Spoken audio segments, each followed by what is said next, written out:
No ano passado, por conta do auxílio emergencial, do pagamento do auxílio emergencial, os mais pobres tiveram acesso à renda. Com o fim do benefício, a pesquisa mostra que cerca de 20 milhões de pessoas voltaram à questão da condição de vulnerabilidade. Somando a isso, ainda temos alta taxa de desemprego, inflação. Enfim, qual é o impacto desse cenário no seu entendimento que a gente vai enfrentar agora aqui em 2021?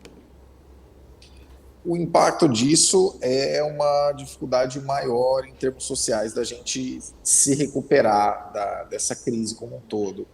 Porque, no fim das contas, a economia ela funciona como uma roda. Não dá para a gente imaginar que com um desemprego muito elevado, com uma capacidade produtiva muito ruim e com a renda circulando menos, nós vamos conseguir uma grande recuperação. Tanto é que até tem uma certa piada que eu ouvi no começo do ano passado, né, falando assim, você quer saber o que vai acontecer com a economia brasileira?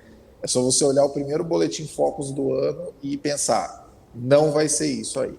E se a gente for olhar para esse ano, 3,4% de crescimento, 3% de Selic. Quanto a Selic, realmente eu acho que a gente não deve ter uma grande porrada esse ano, porque muitos fatores indicam que a inflação vai continuar razoavelmente controlada. Mas quanto a crescimento, se a gente for olhar, é complicado, porque depende muito dessa recuperação. E essa questão do auxílio emergencial, ela é impactante por dois motivos. O primeiro, a gente não tem espaço fiscal como tinha quando a gente virou a mão em 2008, por causa da crise internacional. A gente não tem espaço fiscal para levar o auxílio emergencial por um tempo considerável. Então, de fato, se a gente for olhar, por mais duro que isso pareça, ele ter sido encerrado no final de 2020 não foi uma medida incorreta. Porém, por um outro lado, é problemático pensar que a gente encerrou o auxílio emergencial e nenhum outro programa foi colocado no lugar, como renda mínima, ou como renda básica, ou como complementação, se a gente for parar para pensar. E isso tem um impacto direto, né? Como essas pesquisas têm saído agora, né? Mais de 20 milhões de pessoas vão ser jogadas na extrema pobreza novamente.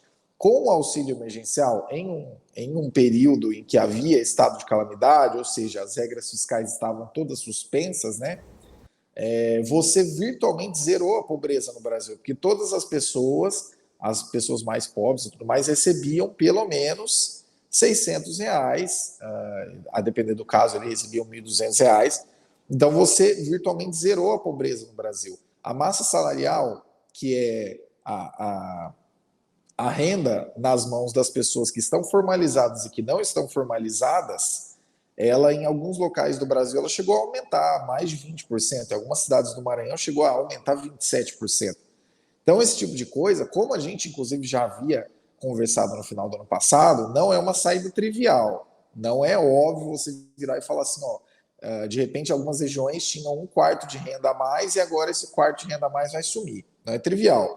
Só que o que é problemático é que foi colocado na mesa, foram, né, no plural, colocados na mesa algumas possibilidades de substituição desse programa de uma maneira mais permanente, vamos dizer assim, desde junho, julho do ano passado, né? Renda cidadã, renda Brasil e tudo mais, e acabou não sendo resolvido nada.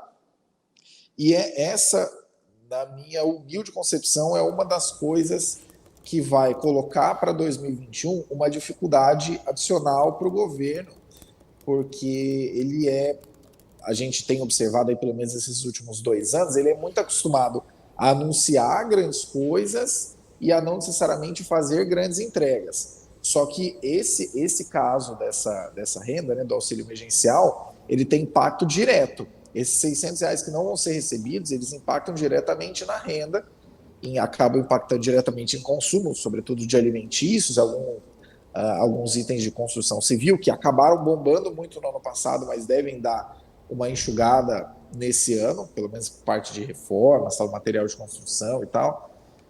E essa é uma questão problemática porque nós vamos continuar tendo essa dificuldade em termos sociais no Brasil e não termos colocado qualquer programa em substituição ou em adequação a essa saída do auxílio emergencial é sim muito problemático. Isso vai ser um problema muito complicado esse ano.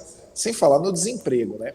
Essas pessoas que não estiverem recebendo esse recurso já vão entrar na estatística do desemprego, porque, lembrando, o IBGE calcula o desemprego como a população que está disponível para trabalhar,